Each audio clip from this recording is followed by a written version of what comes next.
O Anderson quer começar falando, então, já que ele escolheu o livro e o conto, né? Na verdade, ele não escolheu o livro, né? O livro foi assim, foi uma coincidência que eu resolvi ler também. Sim, porque o Yuri ia ler, né? De qualquer forma. Vocês ainda não discutiram, não, né? Lá Vai no. ser quarta-feira. Quarta, né?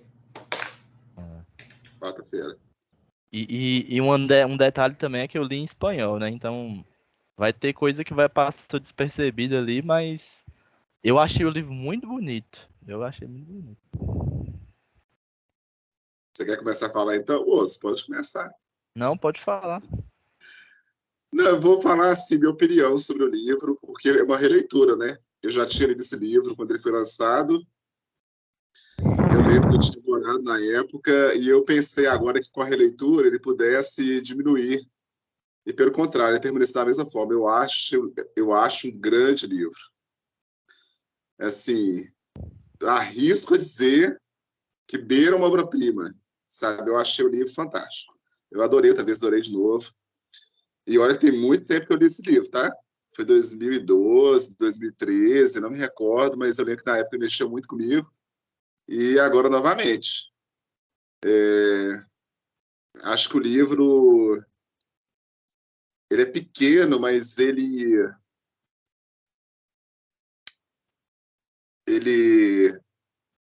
é grandioso ao mesmo tempo, sabe? Enfim.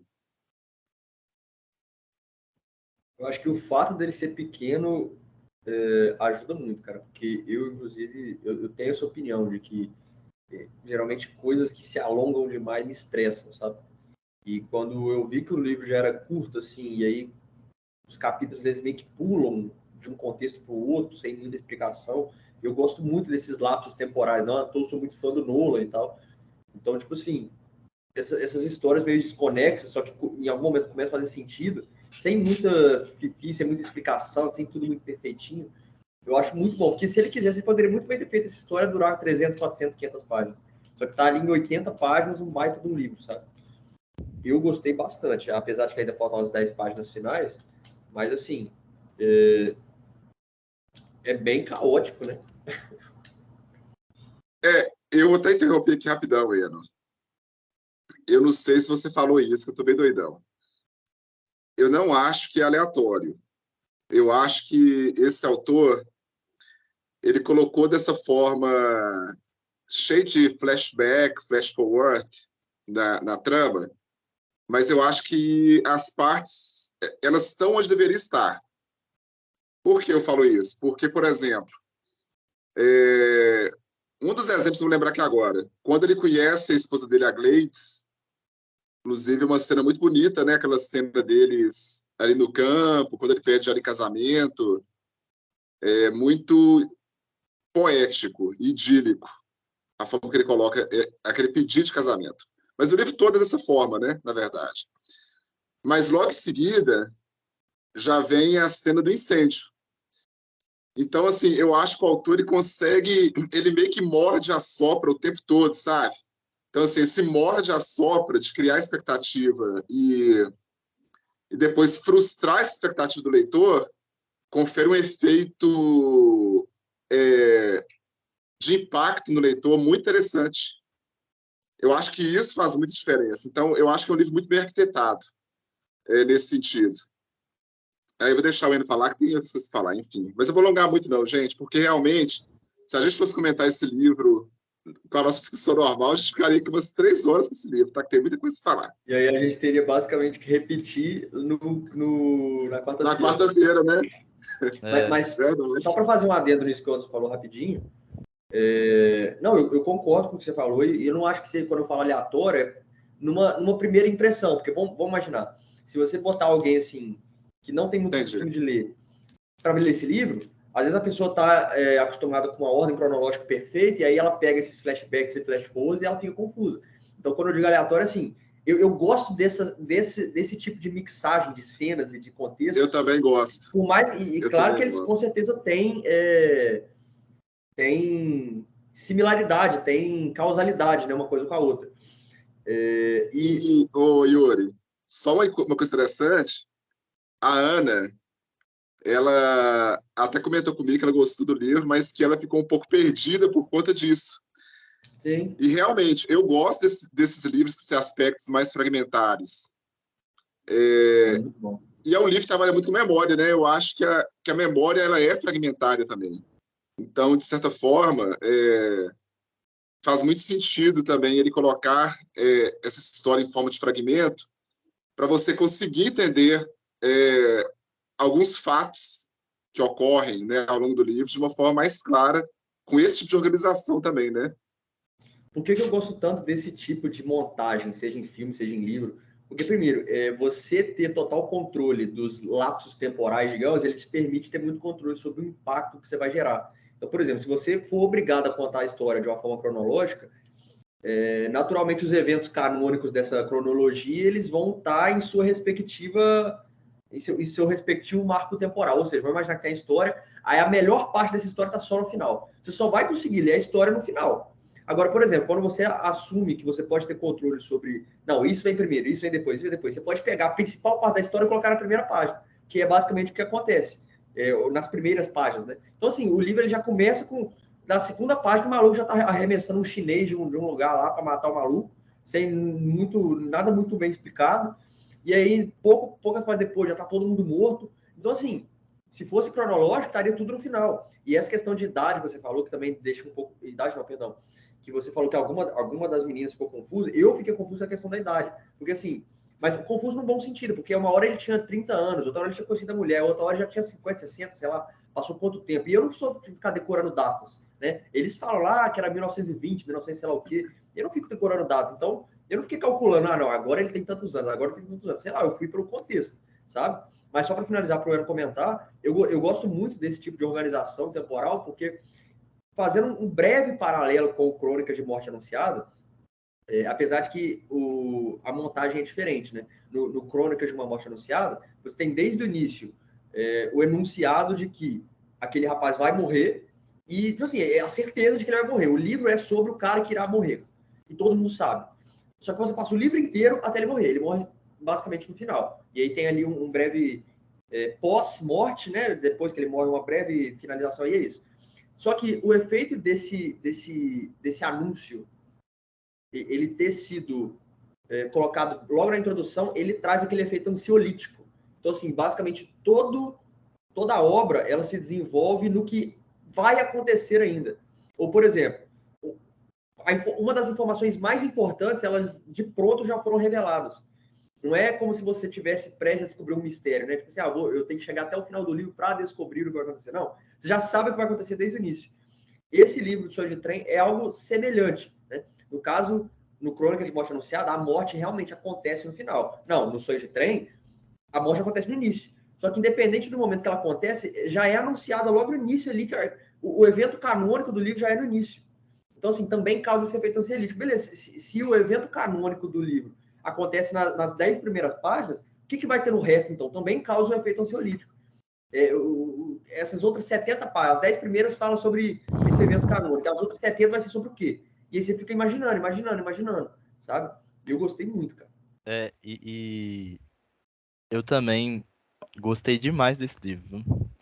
E eu me identifiquei com algumas coisas, assim, também, do meu momento atual, assim, da forma como eu penso também. Assim, é exatamente isso que você falou. Teve um capítulo lá mesmo que ele encontra um cara morto, tipo, quase morto, escorado numa árvore. Eu falei assim, nossa, esse capítulo é muito bom.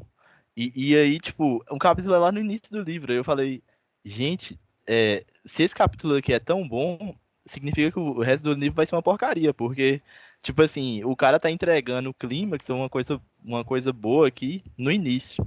E não, e depois aconteceu mais um tanto de coisa. Depois teve o incêndio, né? Que foi muito impactante o capítulo também. Teve essa parte, esse que o Anderson falou do casamento dele lá, quando ele encontrou a esposa dele lá. E depois ainda tem esse capítulo da Tica Lobo lá, da menina Lobo lá. E, e assim, realmente tem essa questão da memória também, porque a memória ela é toda entrecortada, né? Se você pedir para alguém relatar uma coisa, sempre a pessoa vai lembrar de coisas que não estão na ordem cronológica. Então foi muito interessante o livro por conta disso. E também gostei também do livro ter mostrado como que a vida dele foi depois dele perder as duas pessoas mais importantes da vida dele, né? Então foi interessante mostrar assim, que existiu uma vida depois daquilo ali. Ela não foi uma vida igual, igual seria se ele tivesse tido a filha dele, a esposa, do lado dele. Mas existiu algo depois também. Eu achei interessante isso. E que assim, e que ele meio que encontrou uma certa paz, digamos assim. Apesar do livro também ter. O livro tem um teor meio sombrio, assim, sabe? Tem algumas partes do livro que Total. são bem sombrias. Ele sozinho lá naquela cabana de noite e tal. É Na meio verdade, assim, eu ao tempo inteiro tive a impressão de que o livro é sobre, vamos colocar assim, não exatamente depressão, porque às vezes aquele cara, naquele contexto, sequer sabia o que era depressão. Mas, assim, a forma como o mundo se apresenta para o homem comum de forma extremamente cruel. E você percebe assim, não acontece nada de bom no livro. É só bosta que acontece com o cara. É um cara que tá morto na árvore, a mulher pega fogo, a filha vira lobo, aí a árvore cai e mata o maluco que trabalha com ele, aí um chinês, os caras tentam matar o cara, e aí ele tá isolado numa cabana no meio de uma selva incendiada, igual um mendigo. Cara, é só bosta que acontece com ele, assim. Não, e o índio? O trem passa em cima do índio e faz o índio de picadinho.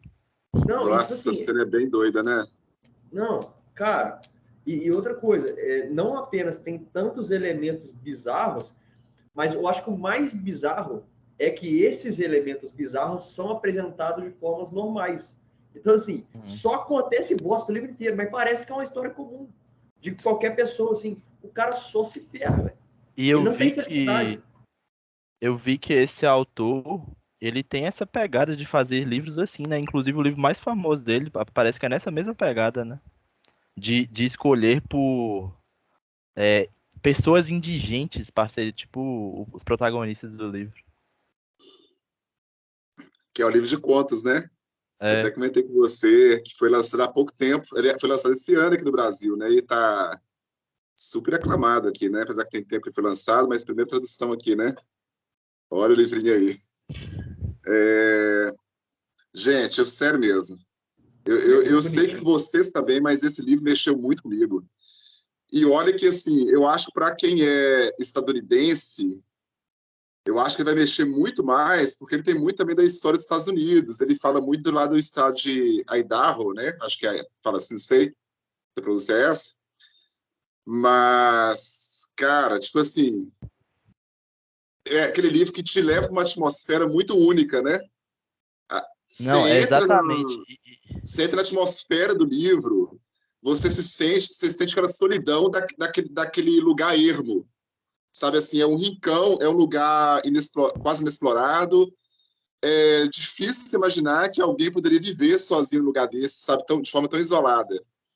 E o livro consegue te causar essas sensações por meio, assim, das descrições que são maravilhosas. Tipo, a descrição do incêndio, a descrição da fumaça que ele faz, cara, é muito impactante. Tipo assim,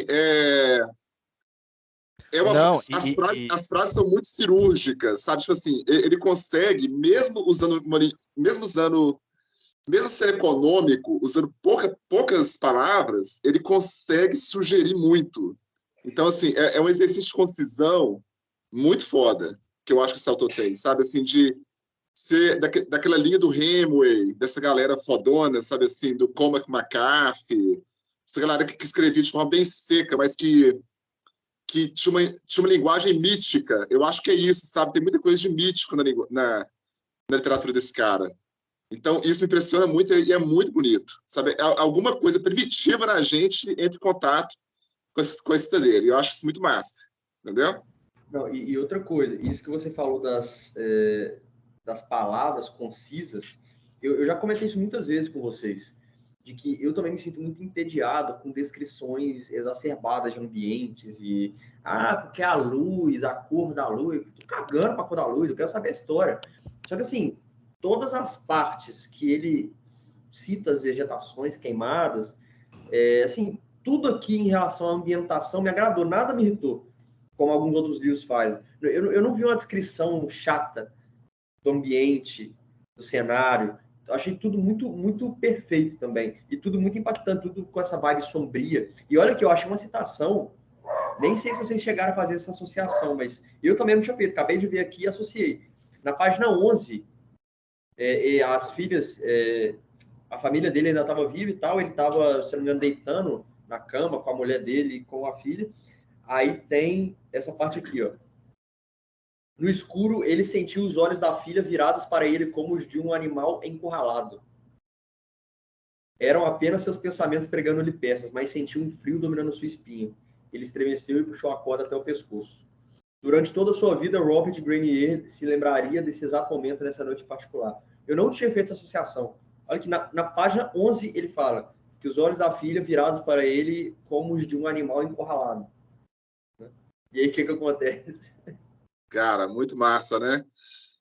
E aqui, na página 12, tem um negócio interessante também. Você pode virar, então, aí, que o Enra vai lembrar também, na 12. Já que você falou isso aí, porque ele trabalha primeiro para aquela companhia Spokane International, né? Que é a primeira.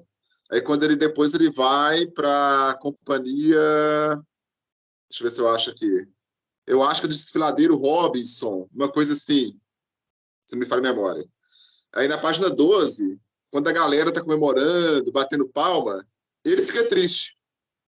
Você fala assim, eu falei, nossa, é muito estranho, por que o cara ficou triste, todo mundo batendo palma, né? Só que lá na frente, quando ele volta para casa, depois desse episódio, eu tentei ligar uma coisa com a outra e falei, gente, faz sentido. Olha só, meio que uma coisa premonitória. Quando ele volta para casa, depois da construção daquela ponte maior, nesse desfiladeiro Robinson, é quando ocorre o incêndio. Então, provavelmente, essa tristeza dele tem alguma ligação com o incêndio que ocorria lá na terra dele, no mesmo momento, entendeu? Que é a ponte que ele inaugurada. Então, assim, claro, o autor, ele não declara isso, mas a gente vê que o autor, ele não é um autor fantástico, né? Não é um texto fantástico, só que ele admite o espiritual de alguma forma no texto, sabe? Tipo assim, é como se a realidade, essa realidade, ela é mais misteriosa do que a gente supõe e que tem coisas que a gente não vai conseguir explicar, mas são mistérios. Tipo assim, ele abraça o mistério de alguma forma.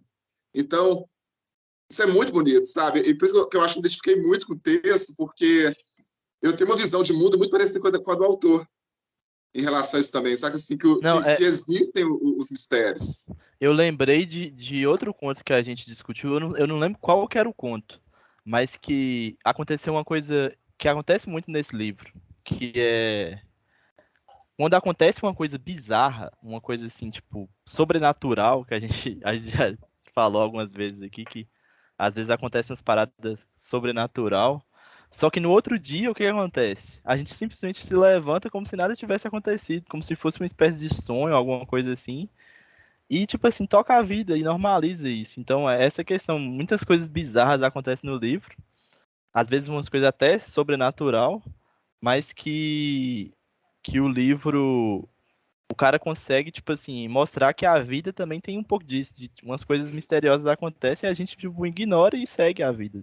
De alguma forma, segue. Aí eu não sei se nessa pegada ele quis dizer que o cara ficou realmente depressivo, e que isso significa. E porque ele ficou depressivo porque ele não tinha contato com as pessoas, ou ele não tinha contato com as pessoas por uma escolha também de que assim, de que ele queria viver a vida dele daquela forma também. Até tem uma parte que eu até destaquei que eu tava lendo, que fala assim, quando eu estava fazendo os afazeres do dia a dia, narrador falando do cara, né? Quando ele estava fazendo os afazeres do dia a dia, ele se esquecia de que ele era triste. E quando ele ia para a igreja, no soar dos sinos, ele se lembrava de o quanto ele era triste.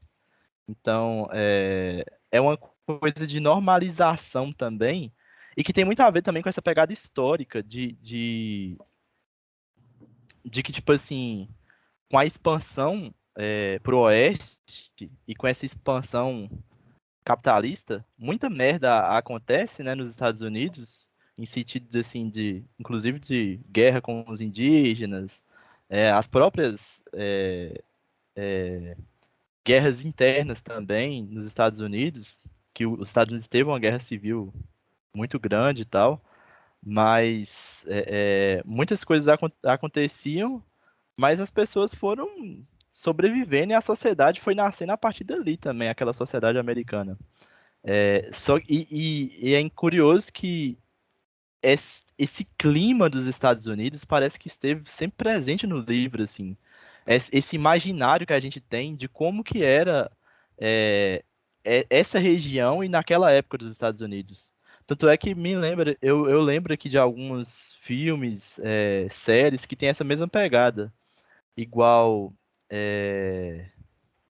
a N with N, como é que é? N with N, que é lá perto, que é no Canadá, né? É no Canadá aquela série, só que é bem naquela região também do norte dos Estados Unidos e que pega ali do Canadá também, que tem essa expansão pro oeste, né, que acontece.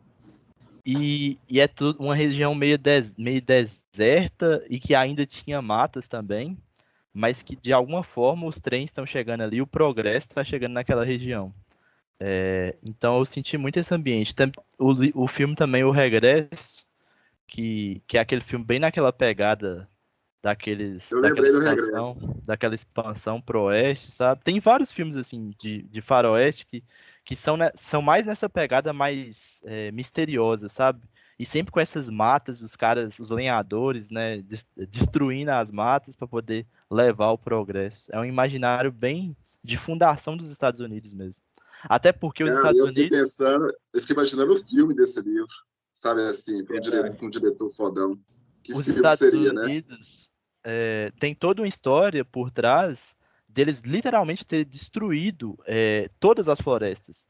Tanto é que os parques que existem hoje são muito importantes, porque é tipo o resquício do resquício de tudo que eles destruíram. E não só as florestas, como os indígenas dos Estados Unidos também, né? Que os indígenas dos Estados Unidos, apesar de até hoje ter uma cultura muito forte ainda, mas também foram massacrados, né?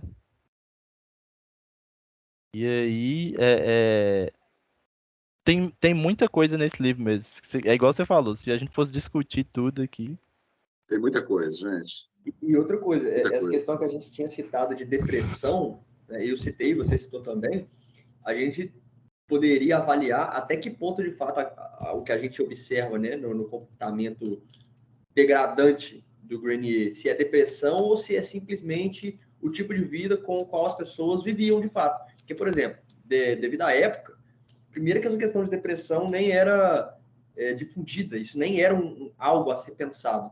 E, principalmente por conta da época também, essa questão de civilização menos evoluída, naturalmente menos opções, tanto opções sexuais, opções financeiras, opções de locomoção, opções de entretenimento, é tudo menos opção, era tudo mais escasso. E, portanto, as pessoas elas estavam alocadas de forma muito mais concisa. Ela nascia naquele lugar, ela morria naquele lugar, ela tinha aquela esposa e ela tinha aquela esposa para a vida inteira. Era tudo muito... Principalmente desde que a internet foi criada, né, nós humanos somos bombardeados com essa questão da multiplicidade de opções. Isso, inclusive, eu tenho certeza que a longo prazo vai destruir o nosso cérebro, sabe, se a gente não aprender a controlar. Eu acho que essa questão da escassez que teve a civilização durante a civilização inteira e que, com o advento da internet, se extinguiu, basicamente, essa escassez sempre foi muito essencial para a gente ter paz na nossa vida. Porque se a gente tem a consciência de que a gente pode tudo a todo instante e sempre existem opções em aberto, a gente fica num estado de ansiedade absoluto e dificilmente a gente consegue sair dele, a não ser que a gente procure muito, muito, muito em se desenvolver, né, nos temas de inteligência emocional e desenvolvimento pessoal. Mas o que eu quero dizer é o seguinte, naquela época, ainda era aquele estado de escassez, onde a pessoa nascia e morria naquele lugar, e, por exemplo, também em relação a tarefas e ofícios, né? Você ia para o seu trabalho, terminava, ia para casa e é isso. fazia o quê? Ficava lá, cumprindo obrigações, assim, o tempo de ociosidade, num bom sentido, ele era muito mais amplo do que ele é hoje. Exatamente pela escassez de opções, que muitas vezes pode ser boa, se você... Escassez não necessariamente é ruim, né? Então, por exemplo, às vezes a gente está observando qual a visão de hoje. Ah, porque o cara, depois que a mulher dele morreu, beleza, ele ficou depressivo, maluco, e foi morar no mato, numa cabana. Ah, e a gente, com o olhar de hoje, ele ficou maluco, ele tinha que ser internado na ala psiquiátrica, ele estava depressivo. Mas, às vezes, naquele contexto, assim, era basicamente qualquer homem naquela situação faria. Tipo assim, ele perdeu tudo que ele tinha. Ele não vai arrumar outra mulher. Ele não tem um Tinder para ele baixar. E ele nem quer. Ele nem gostaria de ter. A mulher que ele tinha morreu. A filha que ele tinha morreu. Cara, ele vai viver igual qualquer agora. Ele vai se enfiar no meio do mato. Vai viver igual o Leonardo DiCaprio no Regresso mesmo. Vai morar no meio do mato. É o que tem para fazer. Vai esperar a morte encontrar ele. Sabe? Então, assim, eu acho que vale a interpretação. A gente pode ver até que ponto é hábito e até que ponto é tristeza. Né? Como a gente disse, esse livro ele é cheio de tristezas. Né? Então, se esse livro fosse em 2023, com certeza o cara estaria fazendo psicólogo já, e já estaria na área psiquiátrica. Cara, se ele tivesse passado pela quantidade de eventos canônicos que acontecem nesse livro aqui, o cara hoje em dia já estaria maluco. Mas a gente não sabe se naquele momento, até que ponto ele está triste e até que ponto aquilo é a vida normal dele. A vida, assim, estar acostumado com a falta de sentido, sabe? Mas eu acho que ele se acostumou com a tristeza. Não que ele seja depressivo, assim, mas tem aquela questão da igreja que o Ana falou, que ele, enquanto estava em trabalho, esquecia que era triste, quando pensava, ele lembrava. Mas assim, eu acho que todo mundo é um pouco assim, né? Quando a gente está ocupado, a gente esquece dos problemas, quando a gente fica ansioso, a gente lembra dos problemas, é normal. Mas, enfim. É só uma última coisinha, nem é exatamente sobre o livro, mas que você falou aí. Essa questão, às vezes eu penso sobre isso mesmo, e sobre. E talvez tenha nesses livros dele, a gente poderia ler depois outros livros dele, contos também, para ver sobre essa questão da vida das pessoas simples, digamos assim. Que às vezes não tem nem tempo de pensar do tanto que as pessoas ociosas pensam, né? E até a questão que a gente já discutiu outras vezes, né? Que existe uma separação, né? Uma dualidade entre o ocioso que pensa, que é filósofo, filosofa sobre a vida, e a pessoa que vai trabalhar e tal, que ela não tem nem tempo de pensar nas coisas. Exatamente. Mas, e outra coisa muito interessante sobre isso é do filme que relata exatamente isso que você falou aí, da geração atual, que fica louca por ter tudo à disposição dela, é o filme Tudo em Todo Lugar ao mesmo tempo. Porque a jovem lá, ela representa a geração atual, porque ela tem o poder de ver todas as realidades possíveis. Só que ela só tem o poder de ver, ela não pode viver tudo em todo lugar ao mesmo tempo. E é exatamente isso que a geração mais velha, que a mãe dela representa. O poder de escolher uma coisa e ir até o final com aquela escolha.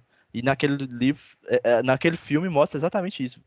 Você tem que escolher, mesmo que seja trabalhar numa lavanderia, pagando dívida, escolha viver essa vida, porque é a vida que você tem agora, e não todas as vidas em todos os lugares ao mesmo tempo. Se você for tentar viver todas essas vidas, você não vai viver nada, você vai escolher morrer, igual a menina fez. Então eu acho muito interessante esse filme, por essa pegada filosófica. E esse filme é fantástico, velho. Só você falar dessa cena eu fiquei arrepiado, porque eu lembro desse filme é muito bom, velho. Eu quero rever esse filme. É maravilhoso. Mas isso é um conceito do pós-modernismo, né? De que é essa pegada de que tudo é fragmentado e de que você pode, tipo, viver todas as identidades possíveis. Então existe todo um debate também por trás disso na filosofia, nas ciências humanas aí também. Não é uma coisa aleatória esse filme, não. Duas coisinhas, gente, comentar aqui sobre o livro ainda. Uma coisa o Yuri até falou, mas só para reforçar que realmente, se esse livro fosse mais extenso, eu acho que ele não teria a força que ele tem. Eu acho que essa concisão, ele ser mais curto, gera um impacto maior, porque ele tem a força de um conto, sabe? Parece que essas histórias são quase que pequenos contos ao longo do livro, né? Esses personagens que aparecem, essas histórias são ótimas, sabe? Com a galera que cruza com ele. E assim, a vida dele realmente foi muito trágica, né? De parar a pensar, teve bem mais eventos trágicos, ou pelo menos foram os eventos trágicos que marcaram ele mais. Ele teve um outro momento, assim, de felicidade, vamos dizer assim, quando ele voou lá no avião, aquela cena do circo lá do cara mais gordo do mundo, quando ele quase viu Elvis no trem. Enfim, tem algumas cenas assim que elas são mais leves, né? Comparando com as outras. Mas o que eu acho legal, tipo assim, uma coisa que eu gosto muito também, além desse aspecto fragmentário, é essa tendência da literatura modernista e contemporânea também de mostrar que o homem comum tem muita coisa interessante, sabe? Que essas vidas marginalizadas, elas têm coisas também interessantes para serem narradas, e que toda vida, no fim das contas, é interessante, né? Então, assim, eu acho isso muito massa. Eu acho muito massa isso, sabe? Assim, e esse cara é muito interessante, né? Porque você vê, ele não sabe quem são os pais, né? Ele já começa com o mistério que ele não sabe nem a origem dele, né? Na verdade. Eu acho bem legal também o autor ter colocado essa origem obscura dele também, né? Um cara, assim, totalmente ermitão, né? Foi se isolando cada vez mais, deu o primeiro beijo no dia do casamento. É muito interessante, sabe, assim, esse personagem, né? E um cara, tipo assim, escondido no lugar totalmente ermo e praticamente esquecido, né? Então, eu acho muito massa, e esse autor realmente parece fazer isso nos outros livros, de evocar esses personagens que, às vezes, são esquecidos até pela literatura, sabe? Então, eu acho massa o autor fazer isso, sabe? Ele dá um caráter de arte, de grandiosidade para uma vida comum. Um cara que seria quase um anti-herói, né? Ele é quase um anti-herói, assim, se a gente considerar. Então, eu acho isso muito massa. Isso também me pegou. Então, assim, o livro tem N qualidades que me agradaram muito, sabe assim? Muito mesmo. A concisão, a forma como organizada as cenas, esse aspecto fragmentário, essa questão de dar relevo a personagens anônimas. Achei muito massa, gente. Sério mesmo. É um livro que, assim, que eu releria mais vezes, porque me agradou muito, sabe? Muito, muito, muito. E é um livro que seria de uma sentada, né? Que você pega para ler, você lê rapidinho, então, enfim. Livraço, para mim. Uma das características, na verdade, que mais me chamou a atenção também é a questão da passividade, cara. Porque, assim, é um tipo de traço da personalidade humana que a gente observa muito nesse livro, por exemplo. Então, aqui, ó, na página 76, que foi literalmente a última frase que eu li, né? E aí depois eu vou continuar na página 77 e finalizar as últimas 10 páginas, que é quando a menina lobo tá indo embora, aí ele parou em frente à janela e ficou olhando para ela no esplendor da aurora, rastejando e parando para se torcer de lado e morder as amarras de sua perna, como faria qualquer cachorro lobo. Ela não conseguiu correr muito e tomou o caminho que levava ao rio. Ele pensou em seguir seu rastro e trazê-la de volta, mas nunca fez nada disso. Ou seja, o constante e se, né? O constante desdobramento de ideias que ficam somente no campo das ideias. O que teria acontecido se eu tivesse feito isso? Mas ele não faz. Ele é o tempo inteiro, durante a história inteira, sujeito passivo. Nada ele realiza, ou se realiza muito pouco, né? Nada ele é o sujeito que desencadeia as ações, assim. É sempre o maluco que, tipo assim, ele tá andando, aí ele encontra do nada um maluco que tomou um tiro de um cachorro. Tipo, o cara não fez nada, ele simplesmente estava ali e aquela história esbarrou nele. Ele estava trabalhando lá, passivamente. E aí, do nada, ele chega e aconteceu um incêndio. Tipo assim, nada do que acontece ele causa. Ele sempre está reagindo às coisas e participando das coisas como um coadjuvante. Tá? Isso, assim, não exatamente, quando eu digo passividade nesse sentido aqui, eu tô falando de uma forma pejorativa, até porque se eu tivesse, eu estaria culpabilizando ele de alguma coisa que eu não vou fazer, ele não tem culpa exatamente do que acontece. Mas, assim, até que ponto essa passividade, de fato, é uma característica do contexto ali, né? De que, por exemplo, igual a gente disse, o livro, ele é um livro que basicamente só fala de tragédias, só acontece tragédia com o cara o livro inteiro. Então, ele está sempre sendo vítima dessas tragédias. Ou também, até algum ponto, é uma falha da personalidade dele. E exatamente por isso acontecem tantas tragédias com ele. Não sei, sabe? Mas essa questão da passividade me chamou muita atenção, porque ele poderia muito bem, eu fiquei pensando aqui, o que aconteceria se ele tivesse ido atrás da menina? Mas ele não vai. O que aconteceria se ele tivesse feito tantas outras coisas, entendeu? Não, eu concordo com você, eu acho que tem a passividade mesmo, mas ao mesmo tempo, assim, percepção minha, eu vou depois deixar a Eno ver o que a Eno vai falar. Eu achei esse cara, assim, um cara também sem ambições, sabe? Tá tudo bem. Eu acho que ele achou seu jeito de viver, assim, de forma simples, contida, né?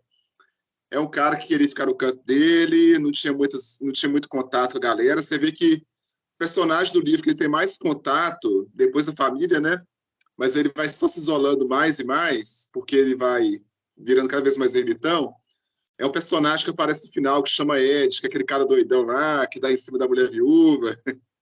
Você leu essa parte? Você leu essa parte? Oi? Que ele ajuda o amigo dele? Yuri leu essa parte? Isso! Que é o cara lá que o cara do posto de gasolina não gostava dele porque ele tinha dado em cima da filha do cara do posto de gasolina. É uma história bem maluca, tipo assim, muito interessante, né? Esse foi o cara que parece que teve um contato maior, assim, durante o tempo da narrativa. Mas eu acho que ele fez uma opção. E da menina aí, inclusive, tem uma parte que até fala que ele resolveu não sair de onde ele morava, que ele reconstrói a cabana no lugar antigo, né? No fim das contas, ele volta para o lugar original da cabana e se estabelece ali. Porque, pelo que eu entendi, ele continuou ali mais tempo na expectativa, talvez, de que a menina voltasse novamente. Sabe? Pelo menos eu entendi dessa forma, né? Que ele sonhou com que a mulher falou que a menina tinha sobrevivido. Isso. Então, acho que ele criou uma expectativa, assim, de vê-la novamente, né? Eu confesso que essa parte da menina lobo, assim, eu acredito que seja a filha dele. Mas eu acho que a trama ela é bem esperta, talvez, para não afirmar isso com muita categoria. Entendeu? Eu acho que, assim, há meio que uma coisa que deixa meio que no ar um pouco assim se foi um sonho ou não, porque tem um capítulo que fala muitos sonhos que ele tinha, e aí fica aquela névoa, né? Aquela meio que uma definição.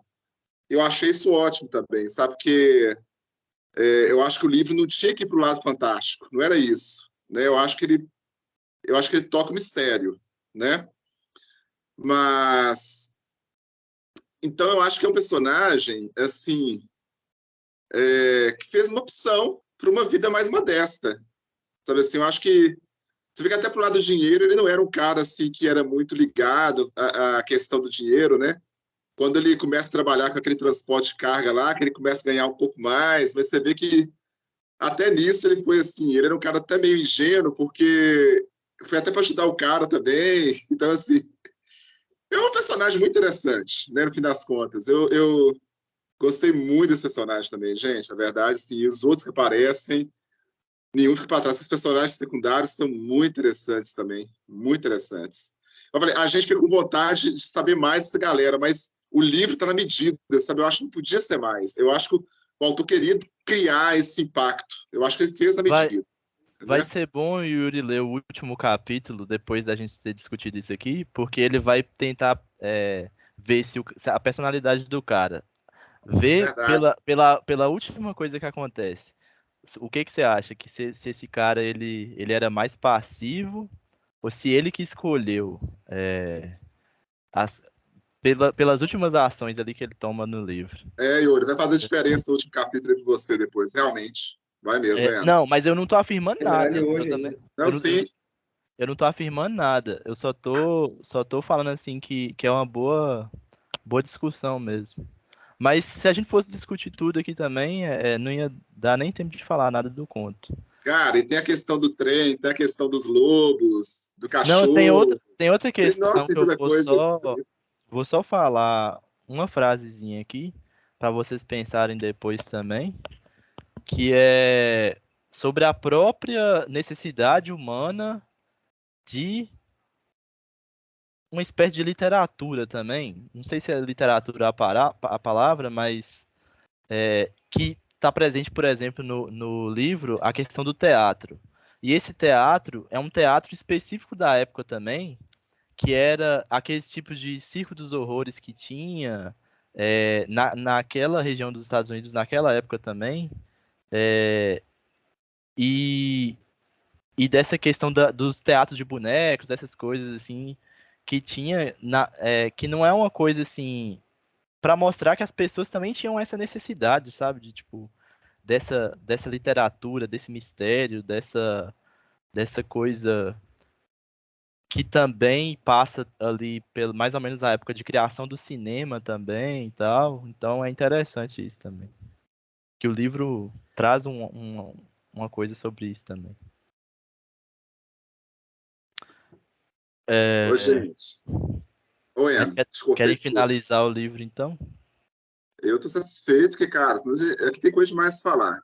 Eu vou ler só um trechinho de uma descrição aqui, rapidão, depois vocês falam mais coisas também. Eu vou beber uma água ali, galera. A parte que ele tem essa visão, né, sei lá, da morte da esposa caindo do precipício e a menina se salvando, né? Ele fala assim: a água subiu e chegou até Glades, tocando-a, parece que por mera gentileza, até erguê-la e tragá-la consigo, e ela se afogou. Gente, isso é muito conciso. Não precisa de mais. E o Yuri fala: Yuri, cara, isso aqui é muito conciso, é muito no ponto, sabe? Ó, um por um, das piscinas de Redemoinho e dentre os seixos, a bebê recolheu os chocolates espalhados. Um abeto em chamas de quase 25 metros caiu no despenhadeiro. Gente, imagina essa cena. Visualiza.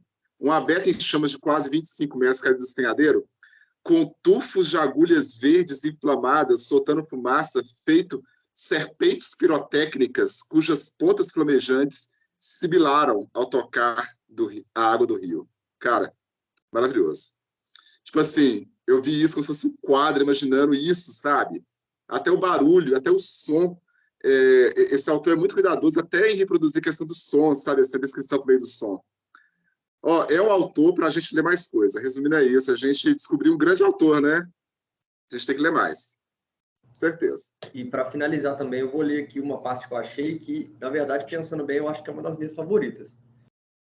Que é, ó, aquela parte do avião. Que ele tá no avião com o maluco lá.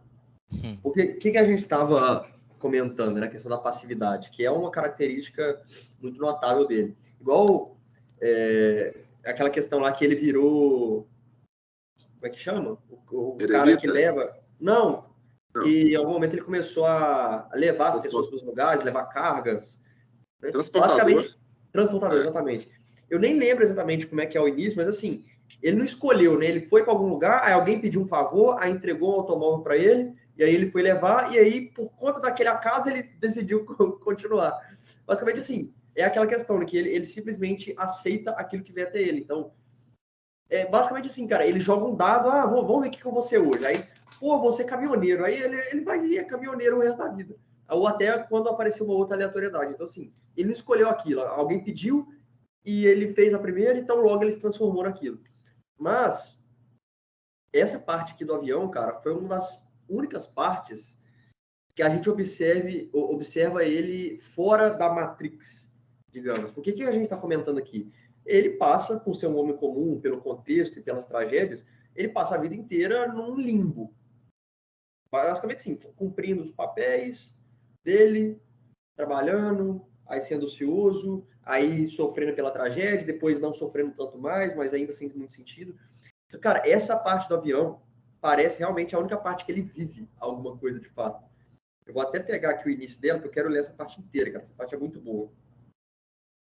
Basicamente, ele tava lá no avião, aí o cara tava fazendo umas subidas e descidas, ele não tava entendendo muito bem, tava achando que ia cair, blá, blá, blá. Beleza. Aí ele fala assim, o avião começou a mergulhar como um gavião, vertiginosamente, o motor quase mudo, as vísceras de Grenier empurradas contra as costas. Aí aqui eu acho sensacional. Viu o momento em que bebia a salsa parrilha Roots com a esposa e a filha na pequena cabana em uma noite de verão.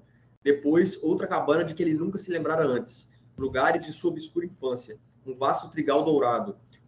Calor tremulando sobre uma estrada. Braços em torno dele e uma voz de mulher cantando. E todos os mistérios desta vida foram solucionados. O mundo presente materializou-se diante de seus olhos à medida que o motor rugia e o avião voltava a se endireitar. Sobrevoava uma vez a feira e regressava à terra, pousando tão abruptamente que a garganta de Grenier quase soltou da boca.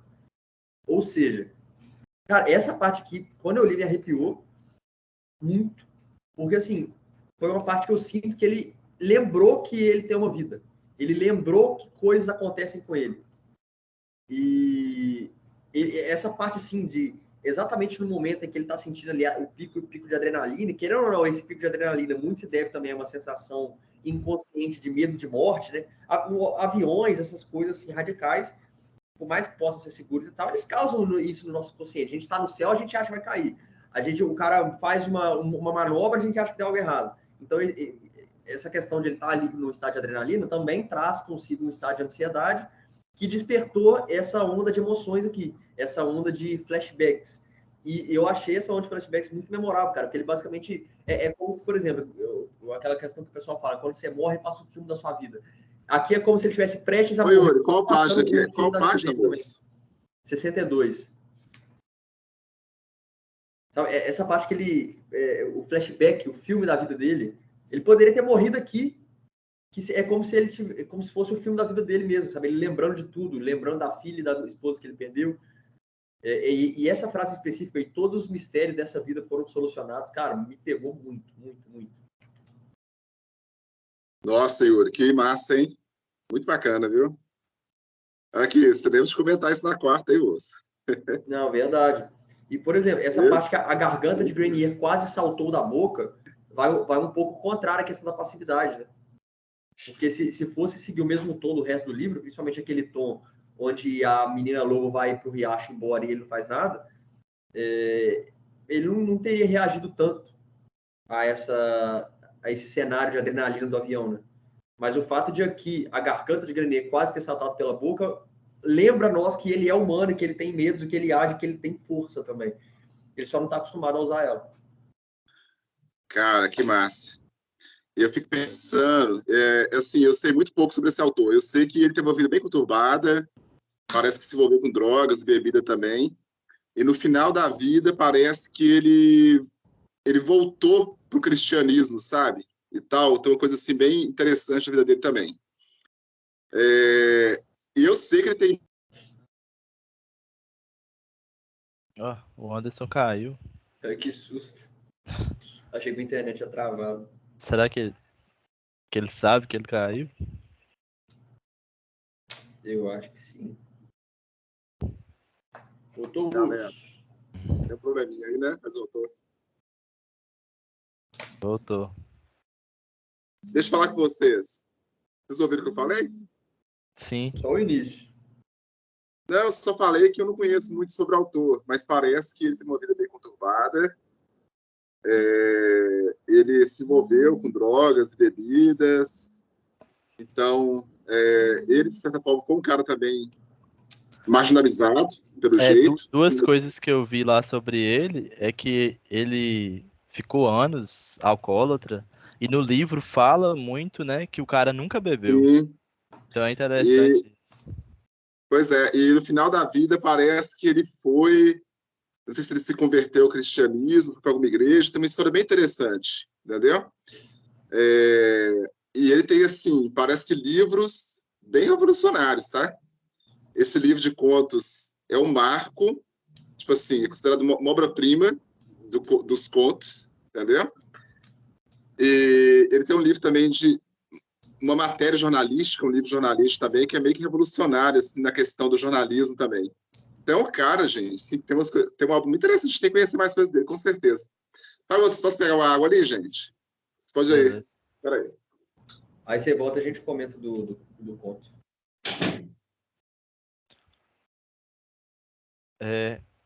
E eu acho que esse cara, ele, não sei se ele também vivia meio isolado, assim, da mídia. Tipo assim, em relação a ele ser um escritor famoso, né? Acho que ele não dava tantas declarações e tal. Ele vivia meio que tipo esse Cara, personagem. eu não fazia ideia de quem que é esse maluco. Eu vou Né? até... por exemplo, eu li aqui as partes, a capa contra a capa, aí fala de um outro livro, que é o principal dele, né? E Árvore de Combate. vocês Me veio na cabeça lendo também. aí, me deu vontade de ler o livro em português, porque eu achei muito bonito em espanhol, só que em português, como eu sei mais o significado de todas as palavras, né? Tem um significado mais profundo ainda. Sim. Mas, tipo assim, espanhol, querendo ou não, você fala O, espanhol o, fluentemente ou eu só- você eu tem só- dificuldade? não, assim, Vai, galera, tô de novo aqui. eu nem falo espanhol, mas eu leio muito em É espanhol. igual o espanhol do Enem, né? Você escolhe espanhol porque acha que é mais fácil, você vai Mas tentando. só uma coisa rapidão aqui, que eu deixei a TV ligada aqui, e aí o jogo do Atlético parou porque o gramado saiu. Aí eu tô É o estádio novo deles lá? o estádio novo que tem vários pontos cegos, agora o gramado saiu, os caras estão colocando o gramado de novo. Igual o jogo do Flamengo Ah, ontem. Você viu que a rede furou e o pessoal arrumando a rede lá enquanto o jogo rolando? A rede tava não, furada do goleiro, aí os caras amarrando a rede lá. mas o engraçado é que é a estreia do estádio, pô. Aí É o a gramado estreia do saiu. estádio? Pô. É o primeiro jogo. E o gramado dos caras tá saindo, velho. Tem uns caras trabalhando lá, coloca nas marretas pra poder recolocar o Não, gramado. tudo do Atlético Mineiro é engraçado, velho. Velho. Igual o título de 37 lá, os caras comemorando o título de a Taça dos Apóstolos. É muito bizarro, velho. Ô, galera, você reparou primeiro que não, porque eu tô precisando comer alguma coisa por causa da garganta, tá? Beleza? Não, tranquilo. Os caras ganhou o título com a Liga da Marinha e falou que é campeão brasileiro. Nada a ver. Foi Atlético Mineiro e Democrata Sub-14. Não, mas isso é muito bizarro, porque o último título brasileiro é de 59. É de É, o do 59. Bahia, né? Sei lá. Aí do nada os caras falam que tem um título em 37. Muita vergonha, velho. Muita vergonha, na Tem nada moral. a ver. Não, e tem o vídeo dos Soltaram caras. fogo de artifício. Tem o vídeo dos caras comemorando, tricampeão. É, símbolo. Ah, é muito Mas engraçado. aqui, você viu que o Diego Costa fez 2 gols já. Eu só deixei ligado E o aqui. América Mineiro tá ganhando do São Paulo, gol do Mastriani. Doideira. A rodada tá ótima pro Cruzeiro. Aí nessas rodadas que vai lá e perde. Não, nem fala. Vou nem assistir mais jogo do Flamengo, cara. Vou assistir só. Enquanto aquele careca vagabundo for o técnico do Flamengo, eu não vou assistir mais. Não, não aguento mais ver jogo do Flamengo, velho. Não tem como. Faz, É faz igual, tortura. faz igual o Casimiro fala. O torcedor é uma merda, viu? O torcedor é um bicho muito, muito burro. Não, mas é, velho. Sério, eu só vou assistir as finais contra o São Paulo, cara. Porque assim, eu não tô aguentando, velho, mais ver o jogo do Flamengo. Eu botei pra ver o Internacional ontem, Flamengo Internacional, e vi 20 minutos e cansei. Não dá. Já sabia que não ia dar nada, o jogo deu 0 a 0 a ponto do jogo. Não tem como mais.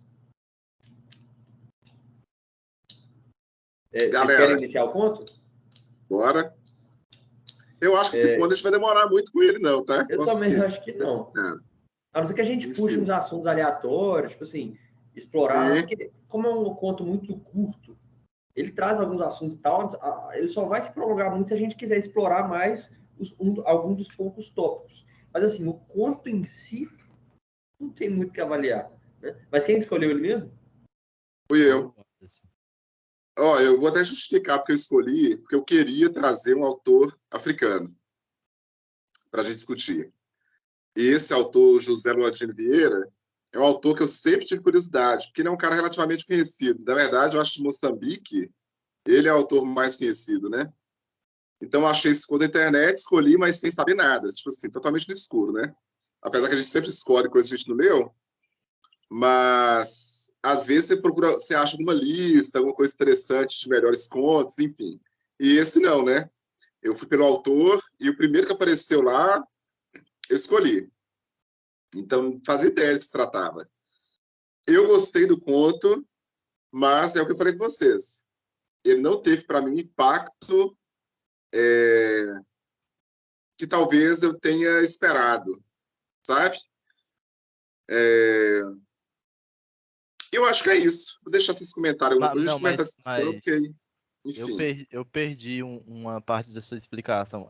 Sobre o autor, você já tinha ideia de quem era? Já tinha lido alguma coisa? Tinha. Inclusive, eu tenho um livro desse autor, que é até um livro de contos, só que, como eu não achei onde esse livro está, que é um livro bem pequenininho, eu acabei procurando na internet. Eu nem sei se esse conto que a gente leu tem nesse livro dele, entendeu? Que eu tenho aqui. Ah. Mas aí eu achei o PDF desse, falei, tá de boa, ele é bem pequenininho, então dá para ler de boa, porque ele tá na formatação que não dava para colocar, por exemplo, no celular ou no Kindle, sei lá, né? Ou talvez fosse mais trabalhoso. Que tá como cópia, né? Tipo escaneado. Mas aí eu achei que por ser pequeno dava para ler de boa, né? Eu cheguei até a imprimir, de falar a verdade, aquele PDF, para fazer leitura. Mas daí foi isso, eu escolhi no escuro mesmo. Eu já conheci o autor de nome, mas nunca li nada dele, não. Nunca li nada dele, né, na verdade. Uhum. Quem fala agora? Cara, eu vou comentar rapidinho, mas assim, eu tenho que lembrar. Mas, como eu disse, é um conto curto.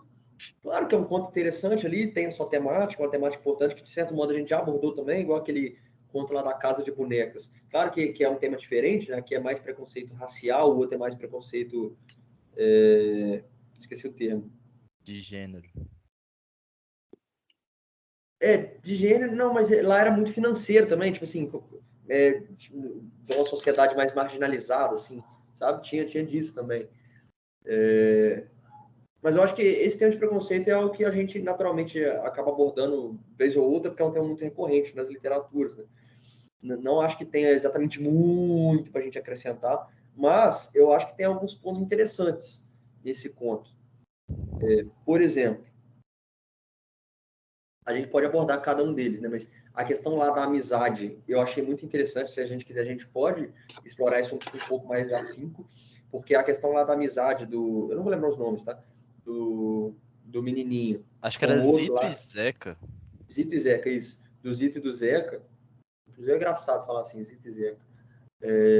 A amizade deles era legal, porque principalmente no final ali, que o Zeca, se eu não me engano, sobe a janela para tentar buscar o Zito, né, deles fugirem, assim, é como se fosse um chamado à aventura, e um chamado à aventura banhado pelos benefícios da inocência, né? É como se eles estivessem prestes a cometer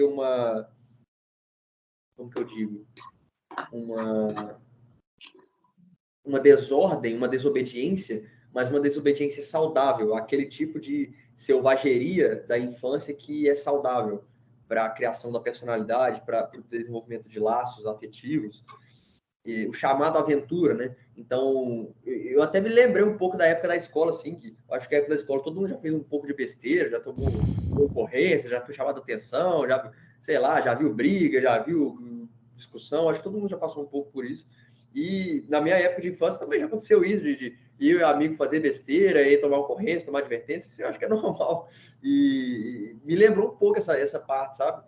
Por mais que naquele contexto ele não tinha nada a ver com isso, o Zito não fez nada, né? Nem ele nem o Zé fizeram nada, mas eles estavam na diretoria, e aí eu vi essa chamada do amigo como uma demonstração de amor, sabe? Cara, você tá ferrado aí, mas eu não desisti de você, tô aqui ainda, sabe? Só você foi levado pra diretoria, eu não fui. Mas, ó, tô aqui pulando a janela para vir falar contigo, para você ver o tanto que eu importo contigo. E eu sou uma criança, sequer entendo do mundo ainda, mas ainda assim sou capaz de demonstrar um pouco do que eu conheço de amor para você. Por mais que todo mundo esteja indo contra mim, você seja preto e eu sou branco, e todo mundo tá me esculachando, e eu pouco me importo com isso, sabe? Então, isso eu achei muito interessante. E a forma como, em poucas palavras, o Zito, ele, de certo modo, ao ver isso acontecendo, se sente, em poucas palavras, a gente sente que ele tá com uma sensação de acolhimento ali, sabe? Ele gosta dessa sensação de pertencimento, por mais que ele observe que todo mundo está contra ele, e sem exatamente muita explicação, ele se entrega àquela amizade, sabe?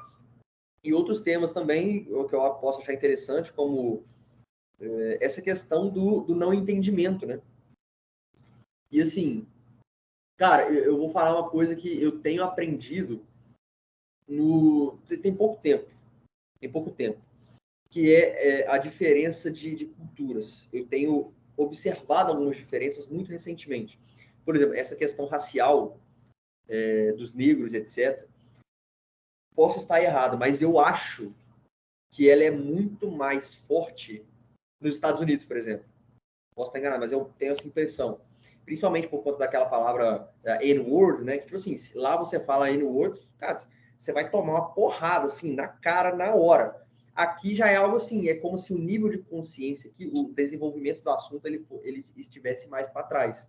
Lá é um assunto, assim, muito claro. Essa divisão entre negros e brancos, ela é muito mais visível e ela é muito mais exposta na cultura. Posso estar errado, mas pelas músicas que eu tenho ouvido, por vídeos que aparecem na internet, eu tenho essa impressão. É porque lá teve o sistema de segregação implantado na lei, né? Também. Sim, tem isso também, mas eu digo assim, quais foram as consequências disso na sociedade como um todo hoje, né? Assim, a percepção geral. Lá, os negros, e na verdade, assim, tem até o pessoal que fala, né, que falar negro não é o certo, falar preto é o certo. Por exemplo, o Babu, quando estava no BBB, citou isso, e eu já vi várias outras pessoas também. Por exemplo, nos Estados Unidos, se a gente for traduzir literalmente, eles falam black, né? Black é preto. Então, e a palavra N-word seria a tradução do que aqui a gente chama de negro. Se a gente for traduzir para o inglês, seria o N-word. Então, enfim, essa nomenclatura também é algo a variar, mas lá, é isso que eu estava falando, lá, essa impressão de fora que eu tenho é que lá existe muita cultura dos negros. Então, por exemplo, tem o bairro dos negros, tem as músicas dos negros, tem as palavras dos negros, tem as vestimentas dos negros. E isso, assim, num bom sentido, algo bom, algo benéfico. Tipo, a black culture, né? Eles... Mas é porque também existia já a divisão antes. A segregação racial antes. Não, exato. Exatamente. Mas o ponto que eu quero chegar é o seguinte. Como eu disse, lá existem as coisas dos negros, na minha impressão, mais do que aqui, é como se lá a black culture ela fosse mais impulsionada naturalmente pelas próprias pessoas, exatamente pela consciência maior da segregação que sempre existiu. E por conta dessa consciência maior, que eu acho que tem, eu acredito que lá as pessoas, elas desde cedo, elas já tenham mais consciência naturalmente. Então, por exemplo, se lá hoje em dia, ou pelo menos de algumas décadas para cá, o negro ele for desrespeitado, é igual aquela negócio que eu falei, né? Se a pessoa falar hoje e o cara não, ele vê que você falou do jeito pejorativo, cara, ele com certeza vai partir para cima de você e você tá fudido. Tá ferrado. O cara vai reagir para você com certeza. Então, assim, lá já existe essa reação que na maioria das vezes deve acontecer de fato, essa reação sim, num bom sentido, né, de se proteger de contra uma ofensa, e aqui talvez não aconteça tanto isso ainda. Aqui as pessoas, elas ainda talvez não estejam tão conscientes da forma como elas podem reagir a ofensas. Então, por que eu estou falando isso? Porque, por exemplo, nesse livro aqui, é um livro, é de qual país? É da Angola? O do Zito Macô é Angola. Angola, né? O cara, Não, a gente o fala autor em é português. Moçambique. Moçambique? Viajei aqui. O Angola, autor é Eno? português. Não, o Zito Macô é de Angola, o autor. O autor é de Angola. O Luandino Então, Vieira. Luandino Vieira é de Angola. Tanto é ah, que é Acho que verdade. Eu vi que ele é Moçambique eu português viajei. da Angola, né?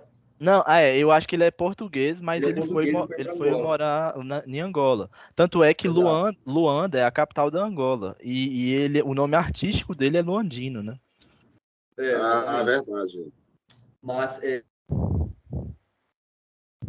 outra nação, e a gente não sabe em qual momento histórico, não sei se cita datas, mas em qual momento histórico está situado esse contexto aqui, mas a forma como o Zito pouco reage, ou pouco sabe como reagir, ou pouco foi instruído a como reagir, muito explica essa questão de consciência, de reação racial que eu estou citando, né? Às vezes, se fosse essa criança dos Estados Unidos, ela talvez não... Exatamente, e eu falo disso de uma forma benéfica. É óbvio que com certeza crianças pretas lá ainda sofrem muito hoje em dia, mas eu digo o seguinte, hoje em dia, se essa história tivesse acontecendo lá nos Estados Unidos, num local onde esse menino que é preto tem em volta de si outros meninos pretos, ele não estaria sendo tão oprimido como nesse livro. É claro que lá a opressão existe e muitas vezes, por mais que tenha ali um grupo de negros, eles ainda assim vão ser oprimidos pela outra maioria.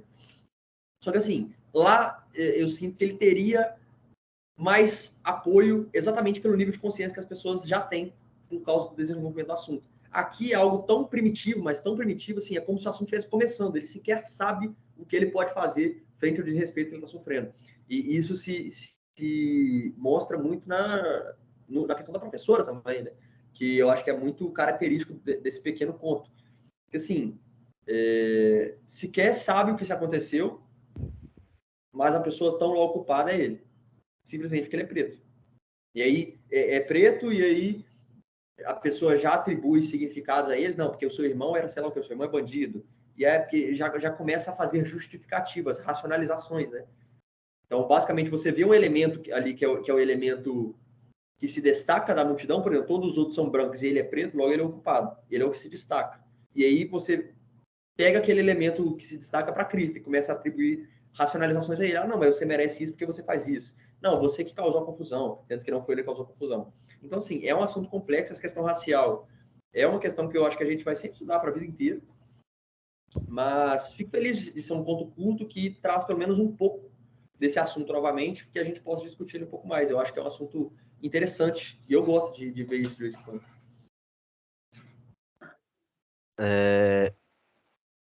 Então, acho que minha opinião vai bem na linha do que vocês dois estão falando. Que o Anderson falou que o conto que ele gostou, né? Eu também gostei muito do conto.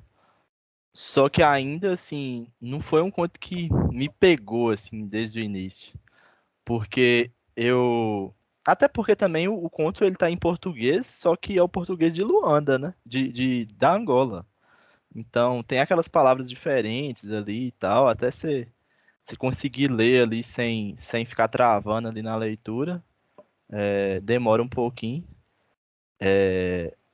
E mas eu achei muito válido ter a gente ler um conto assim africano e, e é exatamente o que esse conto faz é um conto que ele trata sobre o colonialismo pegando uma cena do cotidiano, assim, que é uma cena mais banal possível. E ele trata com muita profundidade sobre o colonialismo e sobre essa questão do racismo, sim. Então, e eu achei interessante usar um espaço de tempo e o espaço mesmo ali do local da sala de aula como local em que aquilo ali, todos aqueles conceitos que estão sendo tratados por filósofos, por estudiosos hoje, os conceitos do colonialismo, tem, por exemplo, o conceito de necropolítica, que que envolve a questão da morte dos negros nesses países, né, no Brasil, por exemplo, o Brasil, o número de pessoas negras que morrem na favela todos os dias é uma questão de necropolítica, associa esse número de mortes a uma perseguição direta do Estado, mas é claro que é uma perseguição complexa, né? Não é uma perseguição, eu vou lá para matar essa pessoa porque ela é negra. Tem toda uma questão que envolve a psique das pessoas e que envolve também a história do lugar e tal. Então, e os autores que tratam disso tratam com muita profundidade desses temas. Tanto é que uma das matérias que eu fiz, que foi a mais difícil na faculdade, foi uma matéria sobre isso, que era uma matéria optativa. Eu acabei pegando essa matéria e tal, só que era uma matéria muito complexa, porque estudava esses caras. Um deles, que é o Homi Bhabha, ele fala sobre uma questão do entre-lugar, que aí discute justamente o lugar da pessoa branca e da pessoa negra na sociedade. E é claro que o Yuri está falando isso, existe diferenças entre os países. Cada país tem sua diferença. Qual que é o lugar da pessoa negra e qual que é o lugar da pessoa branca?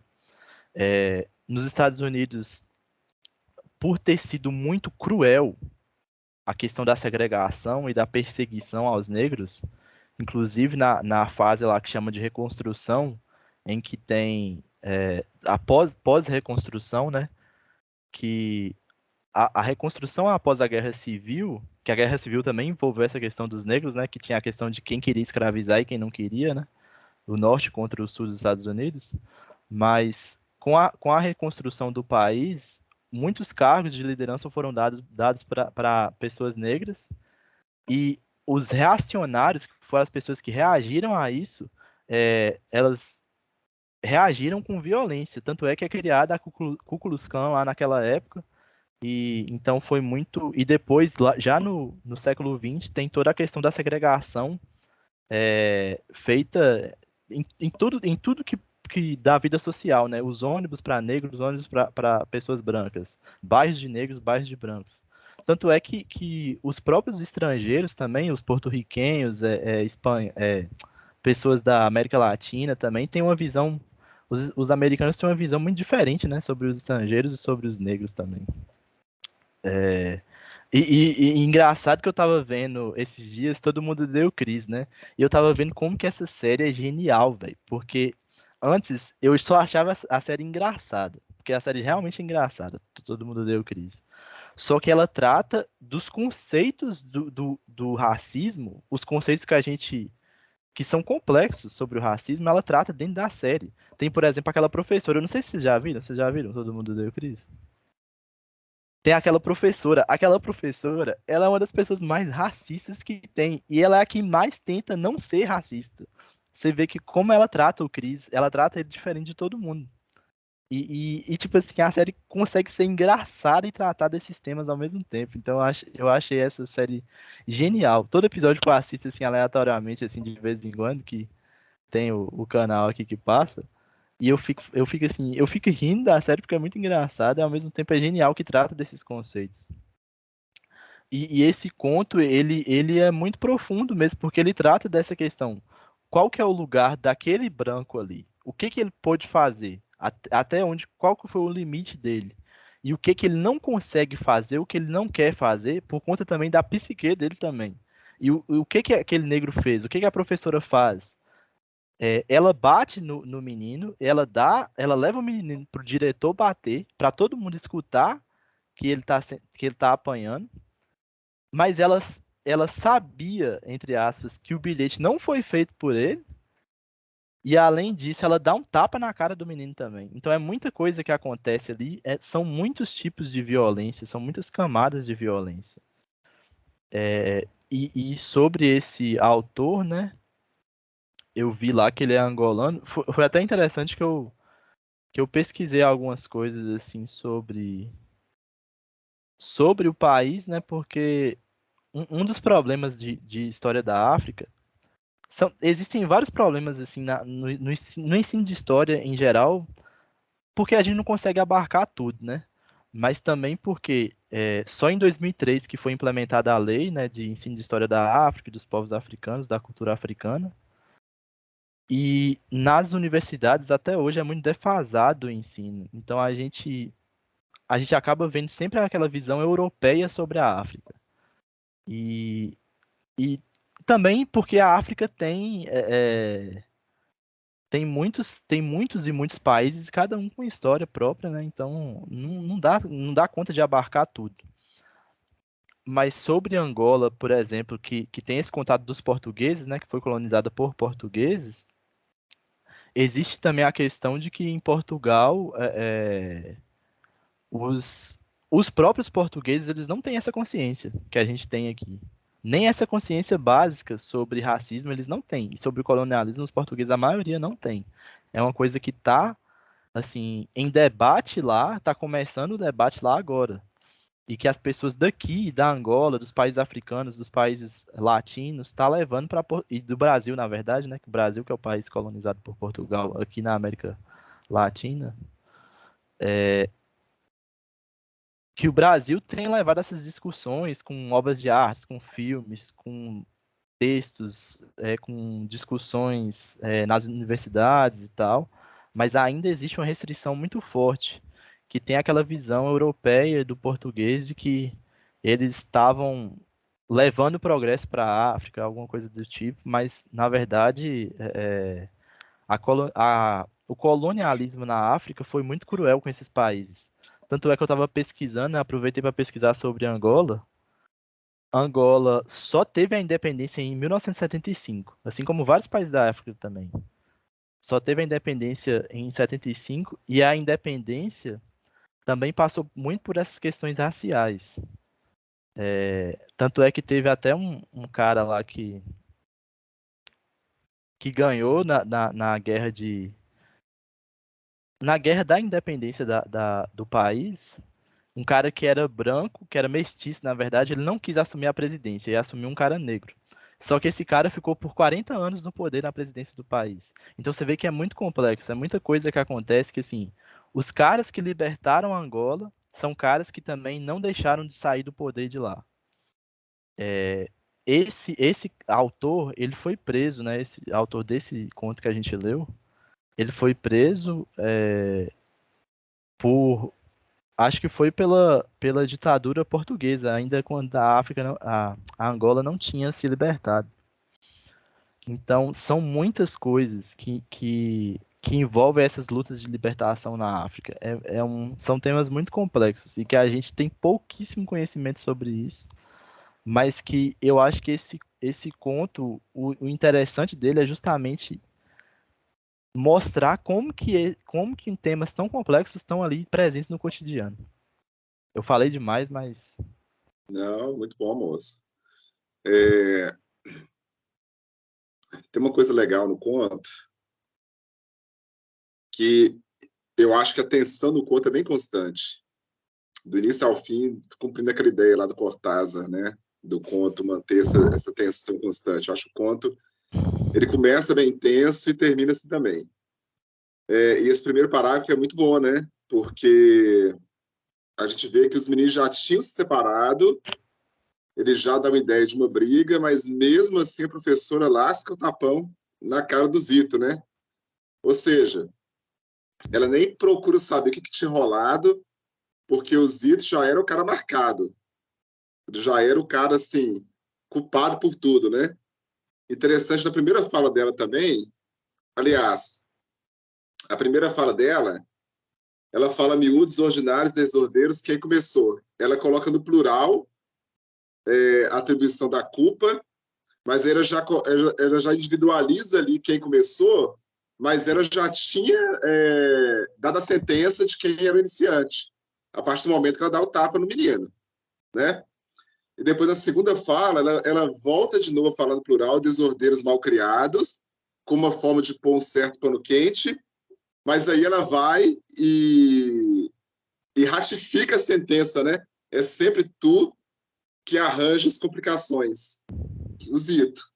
Então, essa forma introjetada da personagem de agir e a construção dessa professora, eu achei, assim, é uma construção bem caricata, mas que eu acho que para o conto serve muito bem, porque lembra até filmes que a gente já assistiu de escola, que tem professores que são cruéis, né? Na verdade, o conto todo ele tem um ar um pouco caricato, assim, uma pegada quase infanto-juvenil também, talvez por ter personagens infanto-juvenis, lembrou o livro até infanto-juvenil, para falar a verdade, assim, de alguma coisa infanto-juvenil. Mas eu acho que isso é legal, sabe, assim, porque tem essa pegada infanto-juvenil, mas trata de um assunto muito sério, né, que é a questão da discriminação racial. Então, é um conto interessante, muito interessante, sem dúvidas, né? Eu não sei se o Yuri comentou, eu lembrei daquele conto da Catherine Mansfield, que a gente leu também esse ano, claro, salvo as devidas proporções, né? Apesar que o outro lá me impactou mais, porque eu Qual que é acho que o conto que a gente trabalha viu dela? foi Era A Casa Casa de de Boneco. Bonecas. Ah, tá, você A tem Casa de isso. Tem. Bonecas. Porque eu acho que ele trabalha em prol de um clímax, né? E esse conto aqui, ele tem um clímax que é quase que um anticlímax, né? Na verdade, porque não é revelado o que estava escrito ali no papel, né? Mas independente do que tivesse escrito, o que a gente pode entender é que o Zito sempre ia ser o bode expiatório, né? E que era uma coisa já recorrente, porque na segunda página fala que os meninos já tinham esse medo de respeito que a professora trazia quando chegava. Então a figura já era a professora já era essa figura autoritária, né, que tinha esse tipo de prática reiterada, né? Então não era a primeira vez que isso acontecia. Então o conto faz um recorte, mas pelo que eu entendi era uma situação bastante recorrente, né, ali. Vou dar uma pausinha, você vai descansar a voz também, gente. Mas cara, eu acho que é isso. Eu não lembro se tem alguma outra coisa que eu queira comentar, até porque a minha primeira fala eu comentei de forma um pouco mais longa. Mas, assim, realmente aquilo que a gente falou desde o início é um ponto curto. Eu acho que foi um dos menos emocionantes até então, muito pelo tamanho e pela repetição de tema também. E porque também a natureza do conto não é aquela complexa, não trouxe nenhum novo mistério. É uma história simples. Parece que ela veio tão somente para cumprir o papel, que é lembrar do assunto. Entendeu? Mas é isso. Eu não tenho Só- muito mais o que comentar. Eu sei que surge um assunto novo aí, mas eu no momento não estou conseguindo pensar em nenhum. Não, é só falar que também tem uma questão que, assim, quando a gente tá aqui para discutir contos, tem a questão do conto enquanto gênero literário. É esse gênero que a gente já domina bastante, né? Que é o gênero que tem um determinado número de páginas do texto e tem o clímax e tal, que fica algumas coisas no ar. Agora, existem também uma categoria de textos que é os contos africanos, né? Que não sei se entraria nessa questão do conto, do gênero que a gente lê aqui.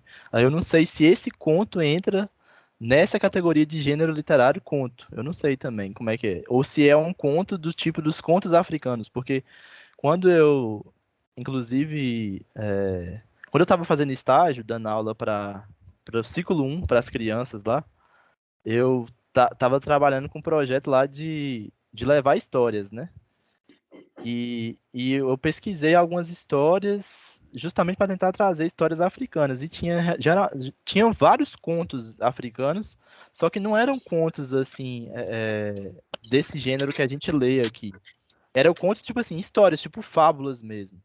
Só que eram fábulas também diferentes da pegada europeia, né? Eram fábulas mais que tinham a ver com seres mágicos lá das tribos africanas e tal. E aí eu até vi que tinha umas histórias bem famosas lá e tal, mas era uma outra pegada também de história que não era essa questão dos contos. Então, teria que ver também as obras desse autor, o que mais que ele produziu, assim, para ver qual que é o estilo de literatura dele também e qual que é o sentido desse livro desse conto específico que ele criou, porque igual o Anderson falou aí também, tem uma pegada infanto-juvenil. Até pensei assim, é um conto também até bom de ser trabalhado em sala de aula e tal, pela, pela questão da linguagem dele também ser mais acessível, mas e também como eu falei da outra fala, ele cita uma situação muito complexa, mas dentro de algo muito cotidiano, né? E ele não explora muito além disso. Ele fica naquele ambiente ali da sala de aula, tanto que é tudo muito rápido. Você vê que ali no recreio, no intervalo de um recreio ali, dá para acontecer esse tanto de coisa. E que foi uma violência muito grande e tal, dá para você ver. Até a questão aparece do o pessoal falando que o Zito lá é um terrorista, porque o irmão dele é terrorista. Provavelmente o irmão dele fazia parte dessas lutas de libertação. Tanto é que o bilhete original estava escrito a Angola é dos angolanos, né? Que é uma frase também dessas lutas de libertação. Mas é tudo muito rápido também. Então não sei se enquadraria nesses gêneros de contos que a gente tem lido aqui também, porque eu acho que a gente também espera muito esse modelo clássico, né, de conto para poder discutir aqui. Porque é difícil comparar assim quando a proposta não é a mesma.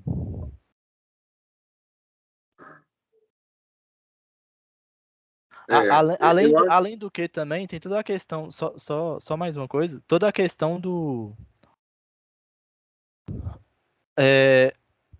como é que eu posso dizer isso? Eu acho que a gente tem que conhecer mais os autores africanos, para a gente poder ter mais propriedade também para falar, né? Porque até para diferenciar de acordo com os contextos em que eles escreveram, né? Esse cara, por exemplo, a vida dele parece que foi uma vida assim bem complicada. O cara foi preso por vários anos e tal, então é diferente também, por exemplo, como que foi a vida, por exemplo, da Chimamanda. A Chimamanda, que é uma escritora já clássica também, né? Acho que tem que levar algumas coisas em consideração também, mas realmente esse conto não teve o mesmo impacto do que outros tiveram. Assim, mas é muito clara a proposta do conto, o tom político do conto, né, e mostrar como a sociedade, resumida nesse microcosmo da escola, aqui, que na verdade a escola, eu acho, reflete muito bem a sociedade, né? Como que ela é repressiva, né? Você vê que o menino só tinha o apoio do Zeca, mas era o único apoio que não era suficiente para proteger ele de nada, né? Por mais que eles fossem muito amigos, uma amizade, inclusive, muito bonita, que é mostrada aqui de forma bem breve, né? As trocas que eles faziam, a cumplicidade com o outro, mas era muito ínfimo isso, né? Diante do autoritarismo imposto, né? Pela professora e pelos colegas que circundavam ali. Então, é meio... Aí o conto, nesse sentido, eu acho que ele é bem aterrorizante. Talvez, não estou falando que isso, não estou justificando o não impacto na gente, mas talvez até pelo tamanho, ou talvez por alguma forma de descrever as cenas que exigiriam esse impacto maior, talvez faltou alguma coisa mais punch, sabe, ali para gerar um start e a gente ficar mais impactado. É impactante o conto, mas eu acho que enquanto narrativa, para mim, tem alguma coisa que foge um pouco. Eu não sei se apressa um pouco da narrativa, que deixa o conto num ritmo meio que improvável, sabe? Então, tem alguma coisa que me gerou um pequeno incômodo aqui, que eu falei, nossa, tem alguma coisa aqui que me incomoda um pouco, que não fecha muito bem, sabe? Eu acho que a gente já tem essa percepção. Mas é um conto bem interessante. Eu acho que um público infanto-juvenil ele funcionaria até mais, sabe assim, nessa questão do impacto, porque ele tem até essa brincadeira, né, com os próprios nomes, com essas palavras que são utilizadas, que apesar de ser de Angola, mas elas não deixam de ter um aspecto lúdico também. Não, e as palavras, acho... grande parte das palavras nossas, né, são também palavras africanas, né? Sim. Inclusive esses inhos, esses zecas, tipo assim, alguns adjetivos que suavizam algumas palavras portuguesas, que isso ocorre por conta da linguagem africana e que foi traga para o Brasil também. Sim. E você vê que no primeiro parágrafo tem outro nome, né? Parece, os nomes são bem lúdicos, igual Fefo, Bino.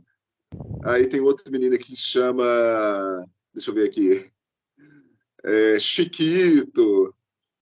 E aí, fala no começo, né, que quando a professora chegou, o Monadeng calou a boca de todos, o mesmo foi conhecido pelo riso de hiena, ficou quietinho que nem um rato. Então, é um tipo de linguagem voltado para um público mais infanto-juvenil em alguns momentos no conto. É claro, eu acho que é meio que uma bobeira essa divisão da literatura assim, infanto-juvenil e tal, mas eu acho que às vezes o autor escreve pensando nesse público. Não sei se foi o caso do Landino Vieira, né? Se ele fez esse conto mais didático, voltado para esse público mais jovem, né? Mas em alguns momentos da narrativa eu percebi que ele tem esse frescor voltado mais para a identificação desse público. Então, assim, não é que é um defeito, mas eu acho que para nós, talvez na nossa cabeça hoje, a gente tenha sentido menos impacto se ele tivesse feito um conto optado por um tom mais seco, mais incisivo, sabe, talvez. Mas, enfim, aí a gente tem que pensar, você falou, conhecer mais o autor, né? Qual a intenção de escrever esse conto, onde esse conto circulou inicialmente, quando foi publicado, enfim, eu não pesquisei sobre isso. Então deve ter toda uma história também por trás desse conto para justificar essas escolhas linguísticas, né, do autor. Enfim, mas teria que ler outras coisas para constatar isso também, né? E uns comentários, eu acho que, tipo assim, eu realmente não tenho muito mais o que falar, não sei vocês, mas alguns comentários finais que eu estava pensando aqui. Primeira coisa é o seguinte, em relação ao texto em si, o Antônio estava falando assim, que percebeu que tem algo de errado, algo que não sabe dizer muito bem o que. Eu acho assim, na verdade, tudo, cada coisa, seja ela um texto, ou qualquer coisa do mundo, ela tem a sua especificidade. Então, por exemplo, qual foi a minha percepção? É claro que se eu pegar esse texto e quiser comparar com outros, que eu gostei muito desse texto, vai perder de lavada. Mas aí eu paro para pensar, cara, beleza, mas qual que é de fato o objetivo desse texto? De que modo esse texto impacta a minha vida? Será que eu devo mesmo esperar que esse texto, que é diferente dos outros, me impacte da mesma forma que os outros impactaram? Não, né? Então, por exemplo, esse texto ele veio mais como um lembrete do que como uma história. Né? E quando eu falo história, é porque, cara, as histórias elas têm em si diversos elementos textuais, psicológicos, para te prender, para te reter, para te causar emoção, para te causar espanto. É a famosa montanha-russa de emoções. É o tipo de sensação psíquica que te faz ficar presa a algum contexto. Então, todos, igual os sonhos de trem, já começa com porradaria, com morte, com a porra toda. Então, você já fica preso. Aqui é uma história muito estéril e simples, o que não significa que é ruim. A gente tem que saber o seguinte, o fato dessa história ser estéril é porque ele é ruim ou porque, de fato, é esse o objetivo dela? Talvez seja porque é o objetivo. Não à toa, o conto é extremamente curto. Se o autor tivesse como objetivo, não, vou criar uma baita de uma história fodida, ele com certeza teria escrito mais, né? E colocaria mais elementos psíquicos, digamos, o que a gente pode chamar de gatilhos mentais, coisas para te prender na história. Então, assim, eu vejo, de fato, eu entendo essa questão de, não necessariamente precisa dividir entre infanto-juvenil ou não infanto-juvenil. Mas tem, de fato, uma pegada mais infanto-juvenil, uma coisa fácil de se ler, e tem uma vibe muito introdutória, né? Então, se a pessoa for ter contato, a criança ou adolescente for ter contato com esse assunto a primeira vez, é uma historinha legal. É simples, é concisa, apresenta o assunto de uma forma fácil de ser mastigada, que pode despertar na pessoa o interesse em se aprofundar nele. Então, assim, é por isso que eu digo que eu vejo esse conto mais como um lembrete, um feliz lembrete, do que como história a qual eu vou querer ler novamente. Né? Não pode terminar. Não, eu só ia concluir que é uma coisa que a gente já citou várias vezes em várias outras obras, mas a gente consegue observar também que aqui, mais uma vez, a gente encontra os elementos de Senhor das Moscas, por exemplo, né? O ambiente selvagem da infância, o ambiente de dominação, por mais que aqui tenha as questões raciais, etc., que, claro, trazem novos desdobramentos, mas, assim, ainda assim é um ambiente de selvageria, do mais forte domina o mais fraco, da multidão domina o indivíduo, dos símbolos de autoridade exercendo opressão ou proteção para com qual grupo ou outro grupo, a incapacidade de reagir perante os comportamentos. Então, assim, a gente observa essa selvageria em várias obras. Isso é muito Aconteceu uma coincidência enorme aqui. Porque na hora que eu tava pensando em falar de uma coisa, você falou exatamente uma coisa relacionada. Na mesma hora que eu pensei. Mas era só isso, eu só ia fazer essa citação, aí você pode completar aí. Não, é porque eu tava pensando assim, de uma coisa que a gente. Você falou assim, primeiro você falou sobre a questão do conto ter uma ambientação. O conto em si é um conto estéreo, digamos assim.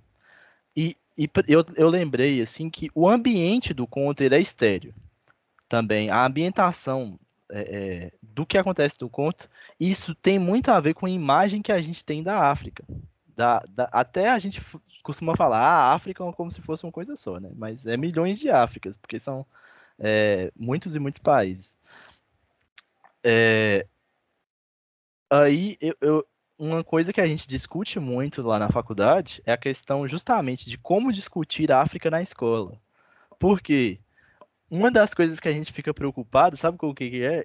Na hora que você citou sobre a questão das crianças, da selvageria que tem nas crianças, a gente fica preocupado em despertar o sadismo das crianças e dos adolescentes, porque existe justamente uma visão de que, tipo assim, quando a gente mostra coisas trágicas, às vezes a gente desperta um sadismo nas pessoas, um certo prazer pelo trágico.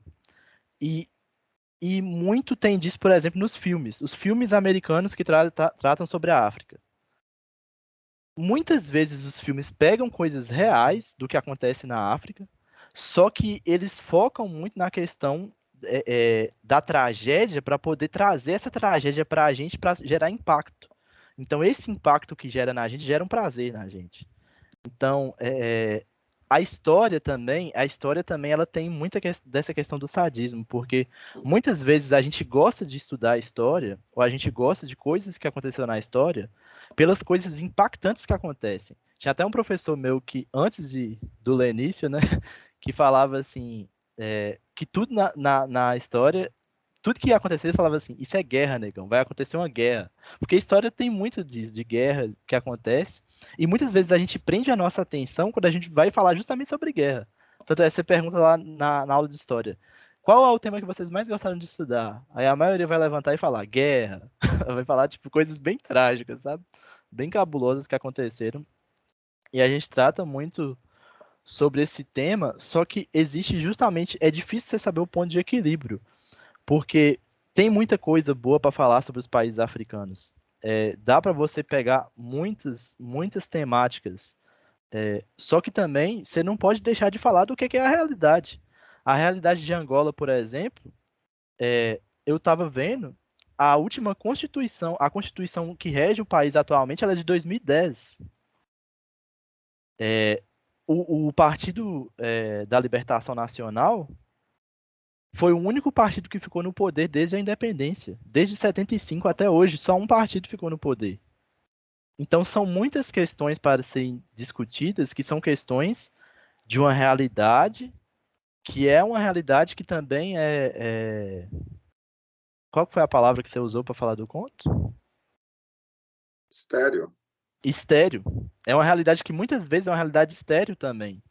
Então, é difícil você saber o ponto de equilíbrio para falar sobre a África, porque você não pode falar só sobre as coisas estéreis, só sobre as coisas trágicas, porque cria essa imagem que a gente tem hoje da África, que a imagem que a gente tem ou é a savana africana, em que tudo dos animais é bonito, a mata é bonita, a selva é bonita, enquanto a vida das pessoas é uma vida estéril e trágica.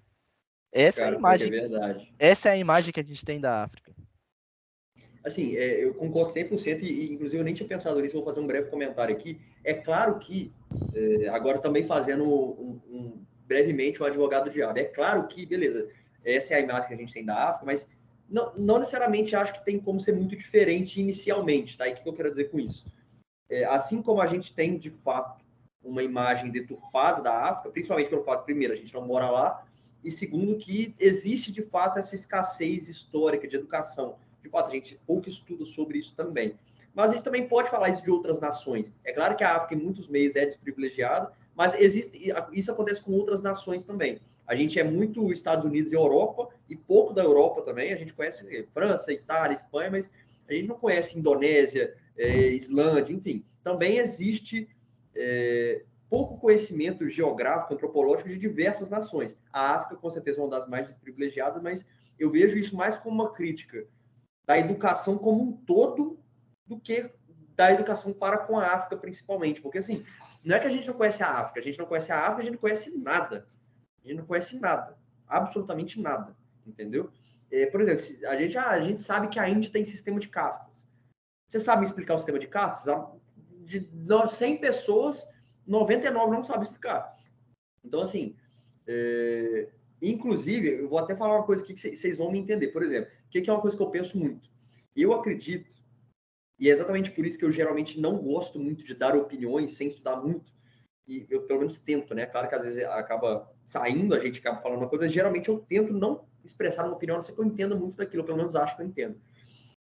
Geralmente eu acredito que a gente só é digno, e é claro que cada um vai definir por si só o que é dignidade, mas eu considero para mim que eu só sou digno de dar uma opinião caso eu realmente tenha estudado muito aquilo. Então, por exemplo, já que eu citei esse negócio de castas, antes mesmo de eu ter uma opinião ou achar que eu tenho uma opinião do que é o sistema de castas, eu trataria de ler vários livros que detonam o sistema de castas e vários livros que defendem o sistema de castas. E aí, sim, depois de ler tudo isso, e estudar e conversar e blá, blá, blá, aí sim eu tentaria formar uma opinião do que é o sistema de castas. Então, só para citar esse negócio assim, eu também nem sei explicar muito bem o que é o sistema de castas, tá? Eu sei que cada casta lá ela tem a sua caracterização. As pessoas dessa casta são porque são de tal família. As pessoas dessas castas são as pessoas que são simplesmente laboriosas. As dessa casta são as intelectuais, enfim. Mas eu só fiz esse adendo em relação a opiniões, porque eu acho que isso entra em qualquer assunto, essa questão de opiniões. Mas voltando para o conhecimento geográfico, antropológico, eu acho que isso aí é muito natural da gente não conhecer. E eu acho que parte muito da vontade própria. Como eu disse, esse conto, ele vem muito da questão, vem muito como um lembrete. Então, tanto um lembrete da gente explorar, quem sabe, mais a questão racial, como a gente está fazendo aqui. E, por exemplo, eu que estou nessa nova onda de ouvir audiobooks, eu me dei conta de que eu posso agora ter contato com muito mais obras do que eu achei que eu poderia na minha vida. Então, se antes o meu pico máximo, né, no mundo ideal, o mundo pica, em que eu leio um livro por semana, eu estaria lendo 50 e poucos livros por ano. Se eu continuar no ritmo que eu estou, e que é um ritmo que não está me desgastando em nada, porque, como eu disse, eu sequer sento para ler. O simples fato de eu estar ouvindo audiobooks de uma forma cadenciada, sem pressa, eu consigo ler 1, 2, 3 livros por semana, eu vou precisar ler o triplo, o quádruplo do que eu projetei inicialmente. Então, por conta desse volume que agora eu percebo que eu tenho capacidade de consumir, eu estou disposto a explorar diversos outros assuntos. Então, por exemplo, ontem aqui eu estava pesquisando, cara, vou achar um livro aqui que me explica todas as religiões. Explica assim, resumido, né? Porque, cara, tem um tanto de religião que eu sequer conheço. Se você me perguntar sobre o que é o judaísmo, eu não sei explicar. Eu não sei a diferença do judaísmo e as outras. Não sei. Então, eu estava até pesquisando aqui, cara, vou achar um audiobook aqui, um livro, que eu possa ouvir, que me explique melhor sobre as religiões. Então, é um assunto também, essa questão racial, por exemplo, que eu posso muito bem pegar aqui agora, já que esse conto me veio como um lembrete. Cara, é mais um assunto que eu posso explorar mais a fundo, nessa minha nova ferramenta de estudar, que é o audiobook. Então, cara, eu vou pegar aqui algum livro que me fale mais sobre a questão racial, tanto de um lado como de outro, e etc. A questão da África, por exemplo, ou de outras nações, mesma coisa. Né? Por exemplo, eu baixei uns livros que falam de... Inclusive, eu baixei livros do Neil Gaiman, que é muito de negócio de... Como é que fala? De mitologia nórdica, não é? Não é ele? Eu baixei Deus Americanos, baixei Mitologia Nórdica, que é o próprio nome do livro, e eu estava pensando, cara, eu vou baixar uns livros também que falam de mitologia, que falam de história das nações. Então, acho que naturalmente eu vou ter isso no curso da minha vida. Assim, eu vou acabar pegando um livro que fala sobre a África, vou acabar pegando um livro que fala sobre a Índia, um livro que fala sobre a China, sabe? Eu acho que essa questão de estudos geográficos e antropológicos, assim, naturalmente eu vou acabar me debruçando em algum momento da minha vida. Mas eu ia falar mais uma coisa, mas eu não lembro, eu me alonguei tanto nisso. Se vocês quiserem completar enquanto eu vou lembrando aqui. Vou fazer só um comentário, gente, o último, porque eu estou satisfeito também. É até bem repetitivo, mas Eu acredito que esse conto ele teve uma urgência ao ser escrito, no sentido de atender uma necessidade de conscientização naquele extrato de tempo, que, enfim, acho que o escritor ele está muito atenado, né, com o espírito do tempo, vamos dizer assim. Então acho que o Landini ele estava muito ligado com isso, e o conto ele ganha uma estrela a mais, eu acho, porque ele trata, apesar de ser um tema bem comum, como a gente falou, mas ele é um tema universal. Eu acho que o que ocorre nesse conto ocorre em qualquer lugar do mundo também, sabe? Então, tipo assim, eu acho que isso é interessante, que ele não se restringe só a Angola. Então, acho que isso é legal também notar, e eu acho que o conto é feliz nesse sentido. Mas acho que é isso. Eu acho que a gente explorou bem também aqui. Enfim, acho que é um conto importante, né? Em resumo, é isso. Acho que é um conto importante. E só sobre essas coisas que o Yuri falou aí, uma pegada que algumas pessoas têm assim na área da educação e que eu acho importante assim para a vida, apesar de que também eu, eu acho que é uma maneira um pouco também idealista, sabe, de ver as coisas, porque assim, até voltando naquele tema lá, a gente não vai conseguir estudar tudo, não vai conseguir ler tudo, não vai conseguir estudar tudo. Mas o interessante de nós três aqui, por exemplo, é que a gente está disposto a discutir muitas coisas diferentes, de temas variados. A gente está disposto a ler várias coisas de temas variados e de lugares variados, de autores de nacionalidades variadas, que tratam de vários temas. E discutir também de uma forma que não seja uma forma só aceitando tudo que está ali. Tipo, a gente faz uma discussão também crítica.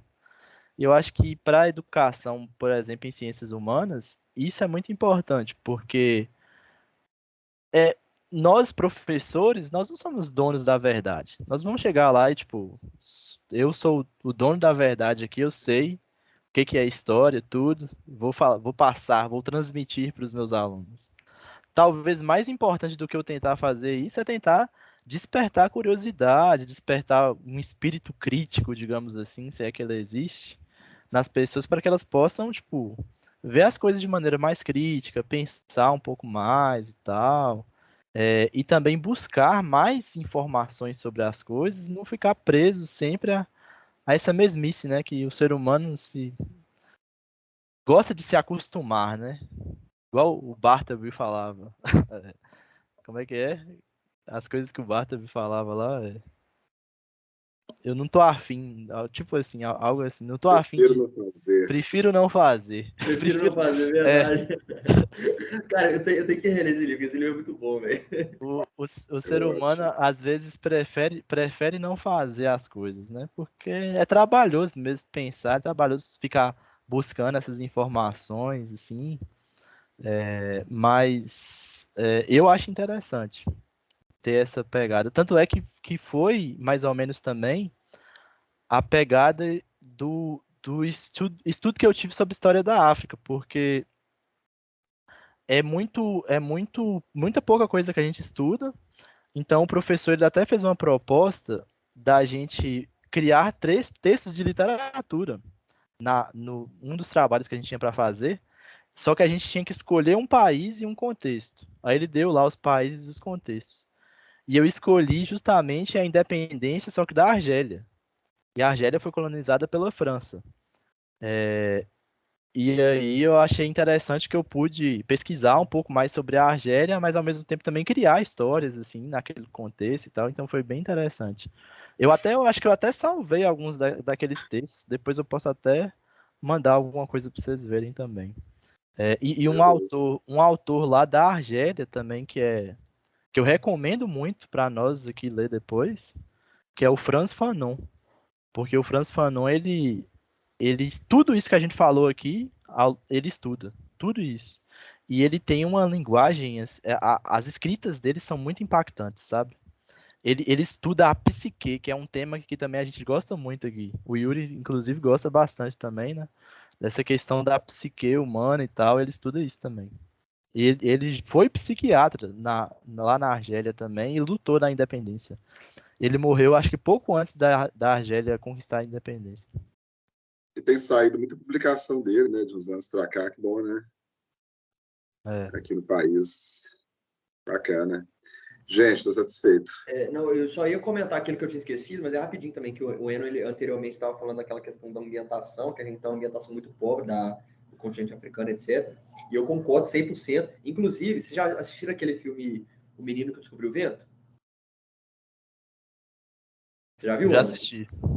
Não, Cara, é muito bom, assim, e na verdade não tem muito segredo, então não tem nem muito que dar spoiler, né? O Menino Descobriu o Vento já tá no enunciado que acontece no filme, ele descobriu o vento. Aí é sobre a história dele sofrendo nisso, e aí passando dificuldade, blá, blá, blá, o pessoal desacreditando, e depois ele consegue. Beleza. Só que assim, eu assisti esse filme, eu já devo ter assistido outros filmes com uma temática africana, assim, não, só que eu não vou lembrar, esse é o principal que eu lembrei.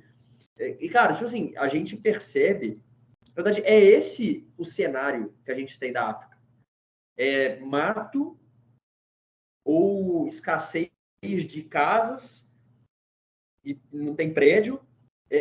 Por exemplo, igual Cidade de Deus.